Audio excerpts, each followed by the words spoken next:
जय जगन्नाथ मो मधुस्मिता आपण मानक स्वागत कर मो चैनल रे। आज आम गोटे बिना प्याज रसुण कखारू डंकर गोटे रेसिपी बनैबा। देखंतु केते सुंदर देखा जाउची।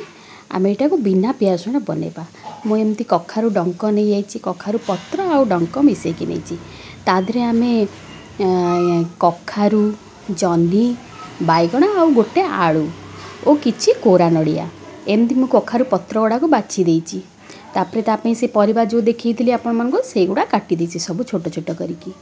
आउ किछि कखारूर मु चोपा रखिछि कारण पूरा पाचिला कखारूटा थिला मिसी जीवो सेति पई। एबे मु भजा मुग डाली पूरा धोईकी नै जाइची।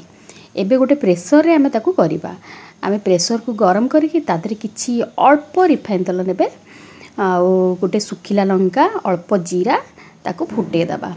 एटा फुटी गला परे आमे कोन करिया जो काटी की रखिथिले सब परिबा गुडा को ताकू सब तादरे पके कि भले कि 2 मिनिट पे भाजी दबा। हाई फ्लेम रे टिके भाजी देबे।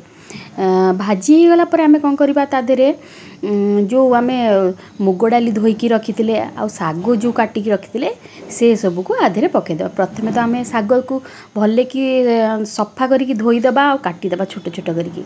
से सागो को मु पके दीची। तापरे मुग डाली जो सफा करी रखिथिले ताकू पके दीची और किछि कोरा नड़िया भी तादरे पके दीची।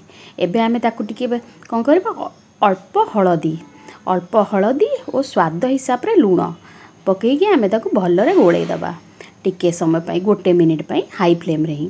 आ तादरे अल्प पानी आमे दबा, बेसी पानी दबानी किंतु कारण परिबा गडारू टिके पानी बाहरिबो सेते आमे अल्प पानी देकी ताको प्रेशर सीटी बंद कर दबा। आमे पूरा सीम रे बसे देबे। गोटे सीटी आसला पर्यंत आमे ताको बसेबा। गोटे सीटी भितरे हमर मुग डाली भी सिजिबो, परिबा गडाको भी सिजि जिवो।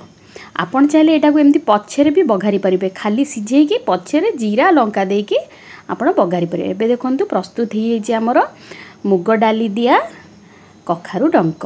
एबे आपण गरम गरम आकू अरुआ भात संगे रे खाइबे, बढ़िया लागिबो। जो थरे इच्छा आपण सेथरे खाइबे भल लागबो। एटा सेमती भी खाली पाटी रे खाइ देबे, बहुत सुंदर लागे। एतपे आपण माने एमती बनांदु आ खांतु। जदी मो रेसिपी गडा को आपण पसंद आसुची मते लाइक सब्सक्राइब शेयर करिवे मो वीडियो माननकु।